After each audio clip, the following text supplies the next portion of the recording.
Everybody, এই ভিডিওতে আমি প্রবাবিলিটি যে ম্যাথামেটিক্সের যে টপিকসটা আছে তার ট্রিক অ্যান্ড ফর্মুলা ডিসকাস করব।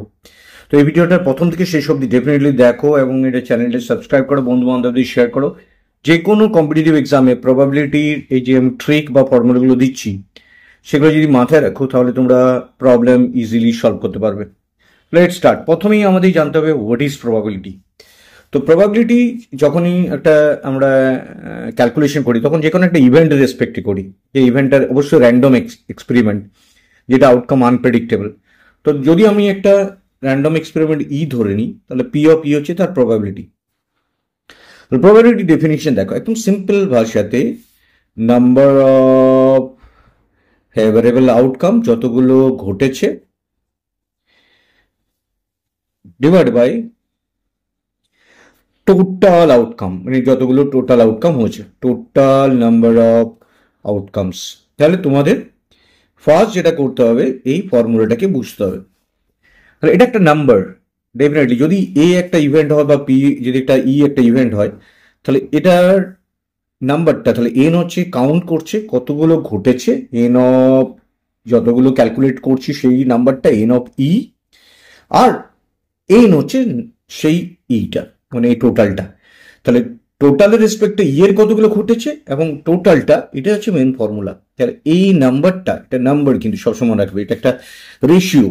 যতগুলো, যখন একটা কয়েনকে টস করেছো, টস করা মানে কি, যখন কয়েনকে টস করে হেড আর টেলের বাইরে আসবে না কিছুই, আইদার হেড আসবে কিংবা টেল আসবে।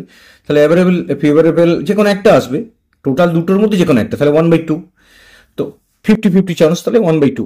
তাহলে এটা একটা ফর্মুলা। এবার ইয়ের রেঞ্জটা কত হবে, ইয়ের ভ্যালুটা কি কত দূর অবধি হতে পারে, ডেফিনেটলি 0 সমান হতে পারে, কারণ প্রবাবিলিটি যদি না আসে, মানে কোনো ইভেন্ট হয়নি, আউটকাম নেই 0, তাহলে কোনো আউটকাম নেই 0/something, তাহলে 0 এসছে, আবার সবটাই এসছে গেছে, তাহলে 1।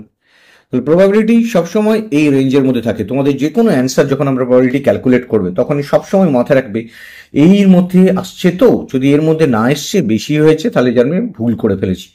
তাহলে এটা গেল কনসেপ্ট। এবার যদি বলো যে প্রবাবিলিটি যদি এ একটা ইভেন্ট হয়, এবার এ আর বি দিয়ে আমি ক্যালকুলেট করে রাখছি, এ আর বি যদি ইভেন্ট হয়, এ অ্যান্ড বি যদি ইভেন্টস হয় দুটো র্যান্ডম এক্সপেরিমেন্ট করে পাওয়া যায়, তাহলে যদি পি অফ এ একটা প্রবাবিলিটি হয়, ডেফিনেটলি পি অফ এ যদি একটা প্রবাবিলিটি, তাহলে সেটাকে আমরা বলতে পারি n of a divide by N.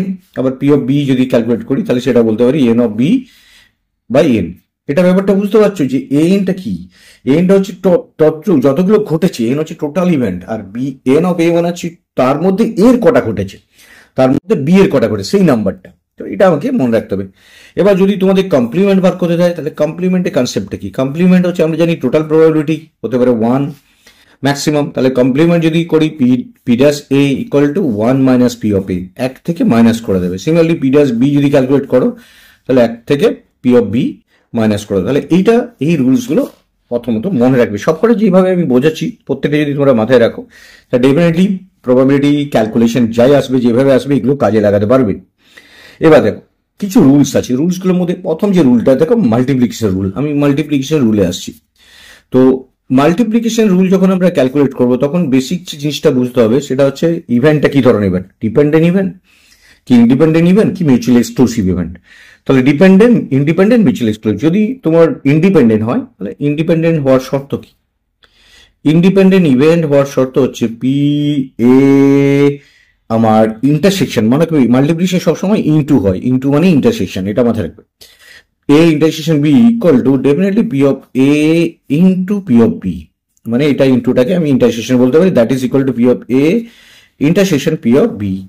তো যে কোনো ইন্ডিপেন্ডেন্ট ইভেন্ট যখন হবে তখন সেটা ইনটু ফর্মেটে হবে, p of A into P of b equal to P of a intersection p of b.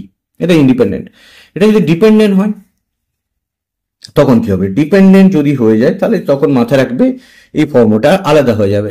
তাহলে A intersection B equal to P of A into P of B by A, এটাকে বলা হয় conditional probability. এর রেসপেক্টে B এর probability, এ ঘটেছে তার রেসপেক্টে B কতটা এসেছে। তাহলে এটা দেখো এ আছে বলে বিটা উপরে গুণ করলাম। সেম ফর্মুলাকে যদি ইন্ডিপেন্ডেন্ট হিসেবে দেখো তখন মাথায় রাখবে বি দিয়ে যদি করো তাহলে P of B into P of B by A. তো এই এখানে এটা A by B, sorry A by B, beta নিচে আছে বলে এটা একদম কোনাকুনি সেম হবে, উপরটা আলাদা হবে, তাহলে বি বি উপরে। ইন্ডিপেন্ডেন্ট। আর যদি মাল্টিপ্লিকেশন ক্ষেত্রে মিউচুয়ালি এক্সক্লুসিভ হয়ে যায়, মিউচুয়ালি এক্সক্লুসিভ মানে দুটোই সম্ভাবনা আছে মিউচুয়ালি এক্সক্লুসিভ, যেমন একটা কয়েন টস করলে হেডও আসতে পারে টেল আসতে পারে, তাহলে তখন সেক্ষেত্রে মাল্টিপ্লিকেশন রুলটা ইকুয়াল টু 0 হয়ে যাবে। এটা মাথায় রাখবে। তো এই যে কনসেপ্টগুলো, এই কনসেপ্টগুলো দিয়ে তোমাকে পুরো মাল্টিপ্লিকেশনের ফর্মুলাগুলো কাজে লাগবে। এবার ধরো আমি মাল্টিপ্লিকেশন যে ফর্মুলা করলাম, এবার অ্যাডিশন রুল, তাহলে মাল্টিপ্লিকেশন রুল আমি জেনে গেলাম, এগুলো তোমাদের মনে রাখবে, একই পেজের মধ্যে আমি করছি, তাহলে তোমাদের খাতা লিখে রাখবে। এবার হচ্ছে অ্যাডিশন রুল। দেখো এই রুলসগুলোই তোমার কাছে ইম্পর্টেন্ট। মাল্টিপ্লিকেশন রুল, এবার অ্যাডিশন রুল। অ্যাডিশনের ক্ষেত্রেও সেম ভাবে, আর অ্যাডিশন মানে কি, ইউনিয়ন হয়, এগুলো ইন্টারসেকশন ছিল, এটা ইউনিয়ন হবে। তাহলে অ্যাডিশন মানে হচ্ছে পি ইউনিয়ন বি, মানে হচ্ছে প্লাস। ইউনিয়ন মানে মাথায় রাখবে আমি প্লাস করব, তাহলে ইউনিয়ন বি তে যদি আমি করি অ্যাডিশনের ক্ষেত্রে, তখন নর্মালি হচ্ছে p of a plus p of b minus P of a b. এটা মাথায় রাখবে এই ফর্মুলাটা। এ ইউনিয়ন বি মানে p of a p of B into P of minus P of a intersection b. Into মানে intersection, মাথায় রাখবে into মানে ইন্টারসেকশন, প্লাস মানে ইউনিয়ন। এটা প্রবাবিলিটি সব জায়গাতেই ভেবে করবে। এবার যদি এটা মিউচুয়ালি এক্সক্লুসিভ হয় তখন কি হবে, যদি অ্যাডিশনের ক্ষেত্রে এটা মিউচুয়ালি এক্সক্লুসিভ হয়, এটা মেইনলি এটা যখন ইন্ডিপেন্ডেন্ট করছি দুটোর ক্ষেত্রেই হতে পারে, এটা মেন ফর্মুলা। আবার যদি মিউচুয়ালি এক্সক্লুসিভ হয় তখন কি হবে, মিউচুয়ালি এক্সক্লুসিভ যখন হবে তখন এটা মাথায় রাখবে যে p of a union b equal to directly p of a plus p of b, তাহলে দুটো প্লাস হয়ে যাবে। তাহলে অ্যাডিশন রুল হয়ে গেল, এটা মাল্টিপ্লিকেশন রুল হলো, নর্মাল রুলসগুলো হলো। এবার আছে বেস থিওরেম আর কন্ডিশনাল প্রবাবিলিটি। তো সবার আগে কন্ডিশনাল প্রবাবিলিটি জানো। তো আমি একটা পেজের মধ্যে পুরোটা বোঝাচ্ছি যাতে তোমাদের এই পুরোটার মাথায় মধ্যে মনে রাখতে পারো, এবং সমস্ত অঙ্কগুলো কিন্তু এর বিশেষে হবে।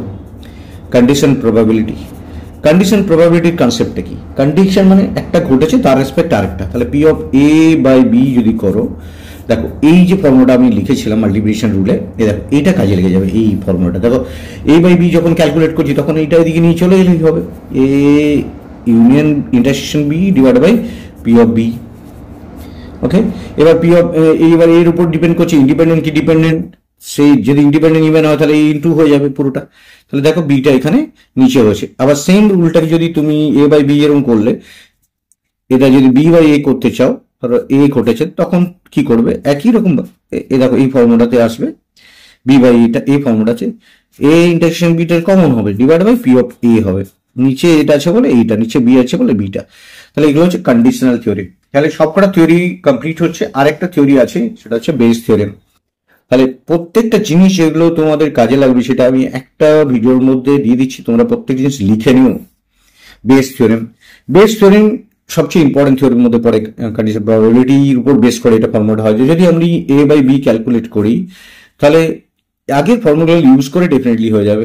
তাহলে এটা বলতে পারো p of B by a into P of a divide by P of b, নিচে বি আছে বলে বিটা হচ্ছে, তো এটা একটা ফর্মুলা করতে পারো। সিমিলারলি যদি বি বাই এ করো একদম ইজি ভাবে এটা করবে, এটা এখানে সেটা কি হবে, দেখো নিচে এ আছে বলে এ গুণ করছি, এটা বি করব, B into P of A by B divide by P of A. তো এই ফর্মুলাগুলো বেস থিওরেম, ডিপেন্ড করছে কখন কিভাবে তুমি ফর্মুলাটা কাজে লাগবে, কাকে দেওয়া আছে কার রেসপেক্টে এ ধরবে কাকে বি ধরবে, সেইভাবেই তোমার ফর্মুলাটা ক্যালকুলেটেড হবে। তো এই হচ্ছে টোটাল আমার প্রবাবিলিটি অ্যান্ড স্ট্যাটিস্টিকের যে ট্রিক বা ফর্মুলা যেগুলো তোমাদের কাজে লাগবে সমস্ত কম্পিটিটিভ এক্সামে, এইগুলো মনে রাখলেই তোমাদের ম্যাক্সিমাম কাজ সলভ হয়ে যাবে। সেগুলো হচ্ছে এই ফর্মুলাগুলো। So thank you very much for watching this video, share and subscribe it. Thank you.